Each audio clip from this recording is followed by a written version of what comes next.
Hello and welcome to Education at SSBJ online video tutorial. This is the third video in the series of discussion on the chapter number 18, pollution of air and water of class 8th CBSE. We'll continue this chapter. Our earth receives energy from the sun, and we think that we receive a light energy which is visible for us, and we know that with the light energy we also get heat from sun. But to be specific, what are the constituents of this energy which we receive from the sun? They are the first component, which is visible to all of us, which is a composition of all 7 colors. So it is called as a visible light. We all have studied that sunlight is made up of 7 colors. So we receive one particular part, that is a visible light, which is made up of a colors ranges from red to violet, right? So this is a first composition of sun rays. But it is not only the composition or component of sunlight. Other than visible light, we have ultraviolet rays. In short, it is called as UV. In UV, we have UVA type and then B type and C type of UV rays. So remember, UV rays means ultraviolet rays, right? We shall talk about ultraviolet rays in later part of this video. Other than that, we receive X-rays, gamma rays, then infrared rays. And what do you mean by infrared rays? They are actually heat energy, right, which we receive from sunlight. And then we get even the radio waves.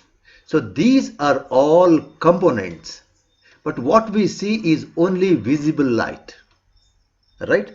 These are not visible, rest of the components, but they are there. How do you know that there is an infrared rays? You stand under the sun for some time and your entire body becomes hot. And what is the reason to make your body hot? Because of this infrared rays, right? Suppose if you have a black color iron plate and you allow the sunlight to fall it, okay, in between there will be no heat. It's a sunlight, but when it falls on the black, over a period of time you find it is so hot, and this is because of infrared rays. Okay, these are called infrared radiation, right? So at this point, remember, sunlight doesn't consist of only visible light, which is from red to violet.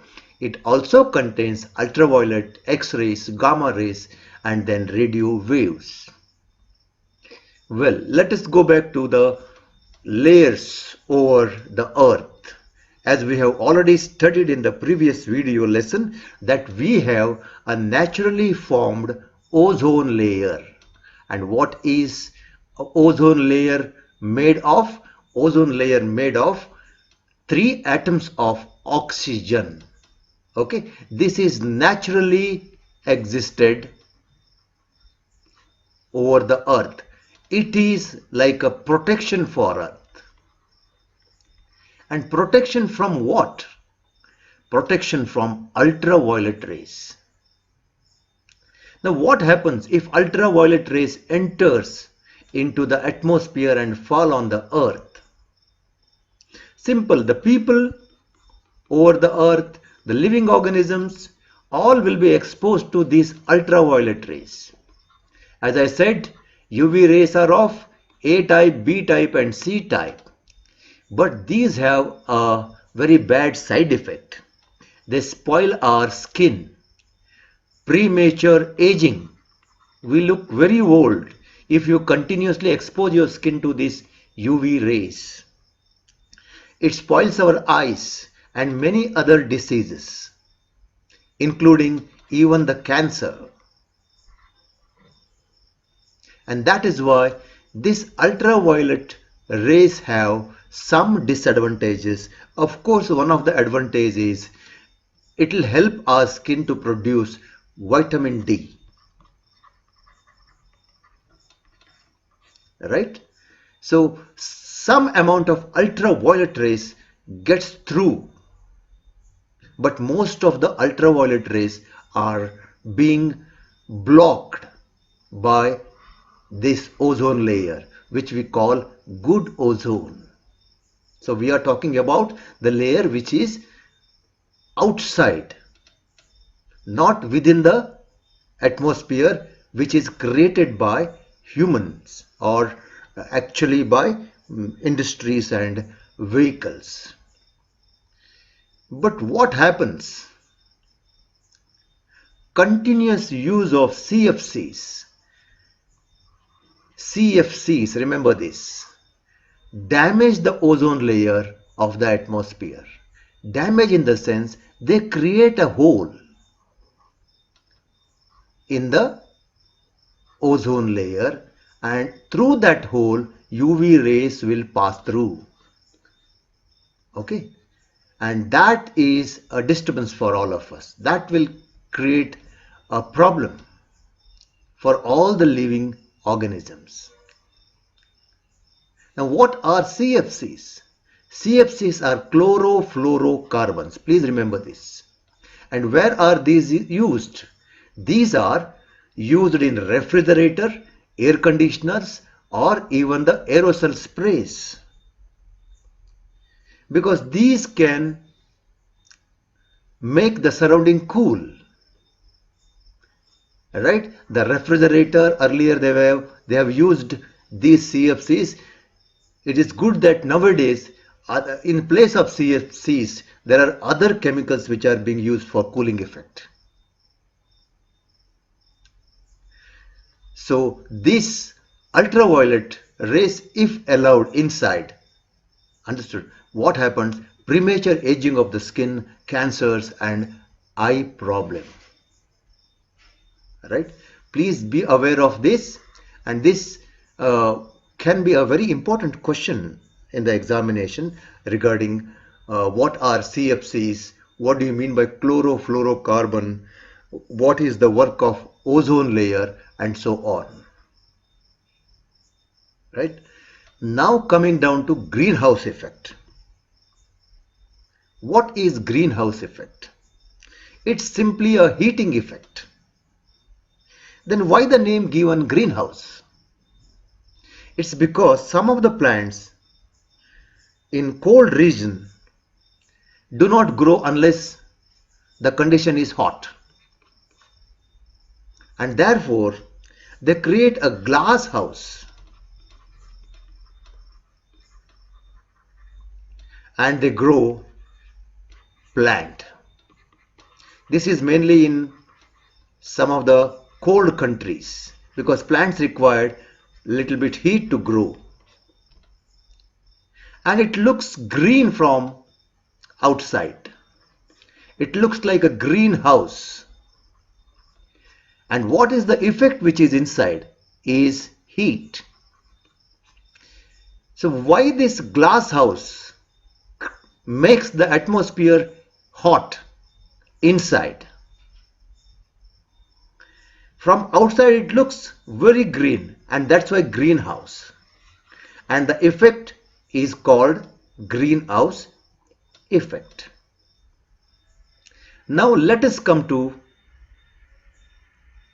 a question, why it produces heat. Let's suppose this is a greenhouse which is made up of glass,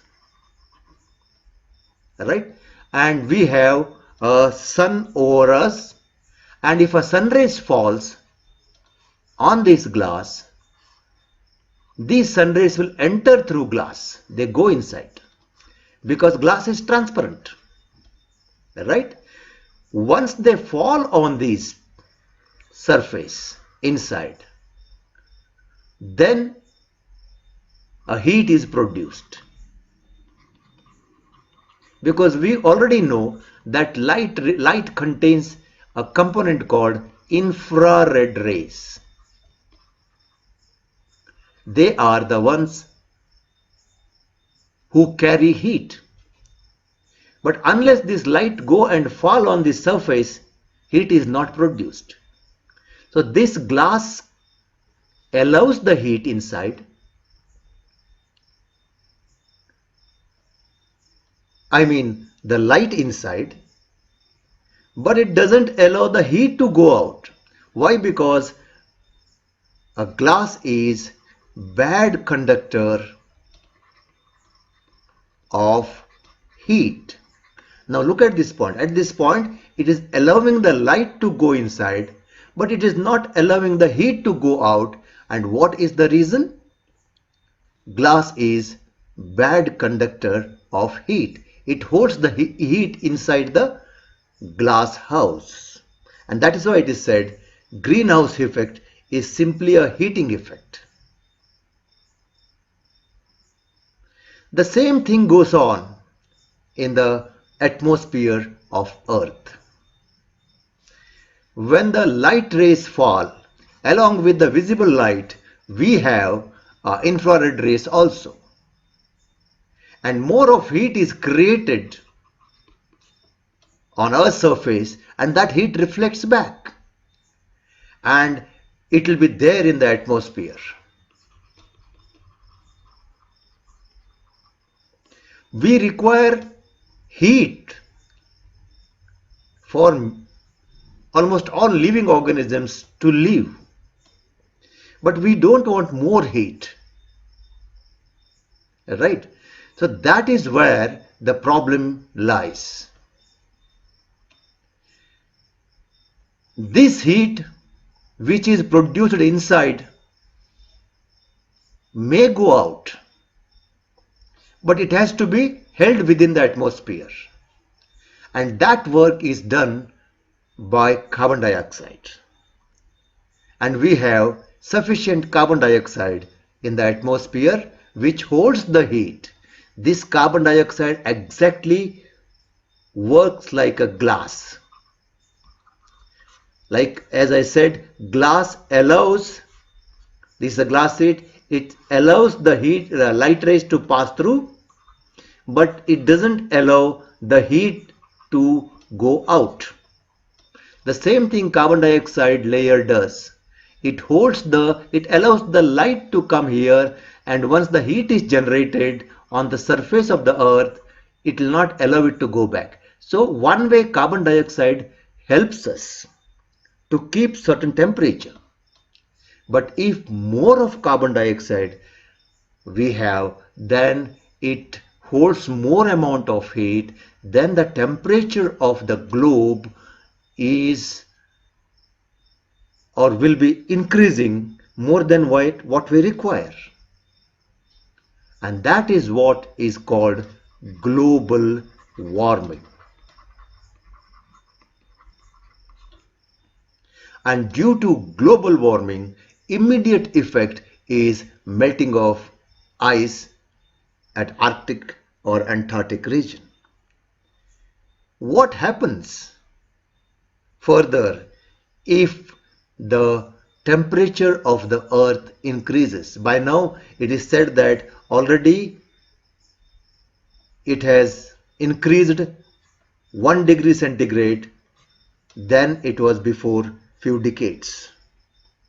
Then what are the side effects of this global warming? It is not only the global warming, another incident will happen, what is called acid rain. Our atmosphere contains oxygen, nitrogen, carbon dioxide and many other gases. Let us talk about carbon dioxide here.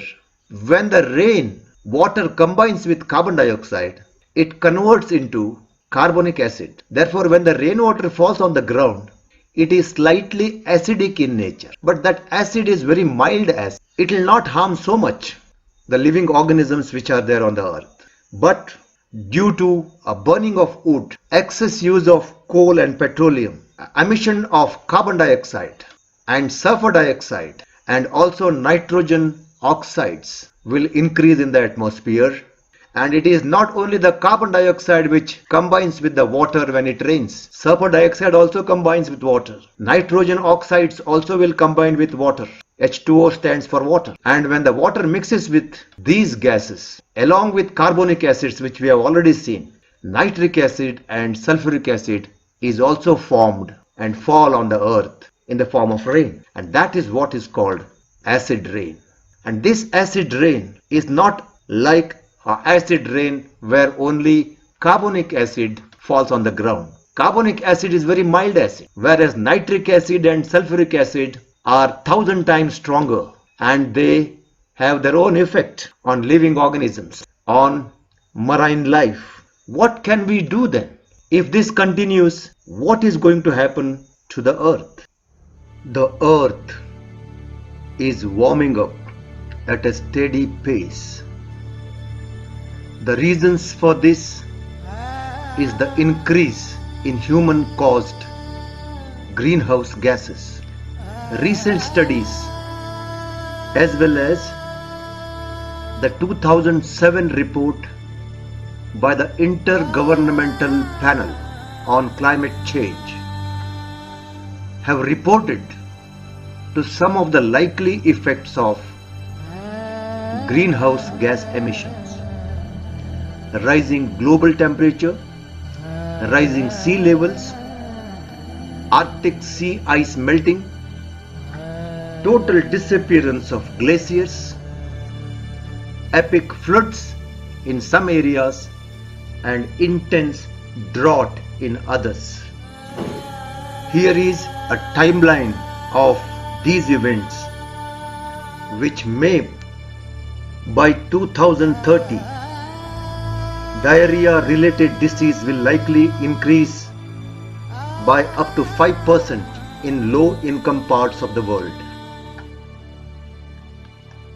Up to 18% of the world's coral reef will likely to be lost as a result of climate change and other environmental stresses.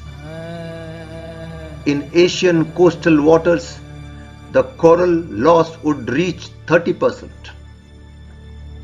World population will reach 8.3 billion people. Warming temperatures will cause temperate glaciers on equatorial mountains in Africa to disappear. Arctic Sea could be ice-free in the summer. By 2050, small glaciers will very likely to disappear completely. And the large glaciers will shrink by 30 to 70%. Ocean acidification could kill most of the coral reefs. At least 400 bird species could become endangered or extinct due to deforestation and climate change. In Australia, there will be likely an additional 3,200 to 5,200 heat-related deaths per year.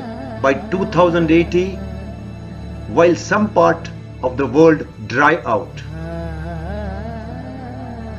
scientists predict up to 20% of the world's population live in river basins likely to be affected by increased flood hazards. Between 1.1 to 3.2 billion people will experience water shortage and up to 600 million will go hungry. By 2200, the Earth day will be 0.12 milliseconds shorter as rising temperature causes oceans to expand away from the equator. What is the solution for global warming and acid rain? What can we do at our level to control the damage due to global warming? We need to speak up. We need to talk to our friends and family and make sure that the representatives are making good decisions.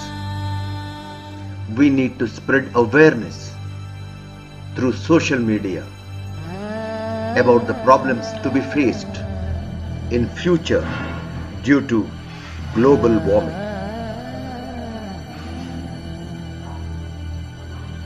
It is our duty to power our home with renewable energy. Solar energy will do miracles towards repairing the damage which has already caused to the environment. Let us invest in energy efficient appliances. We need not go for those electrical appliances which run on heavy voltage. We need not go for a loud sound output devices. Heavy energy intake TVs. We need to reduce water waste because more the water we use, more of heat and energy required while using the water.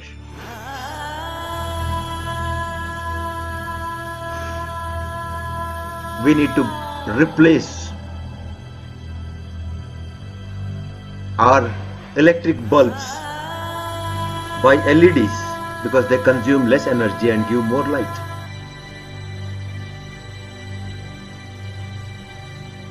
To take care of environment, let us use fuel efficient vehicles.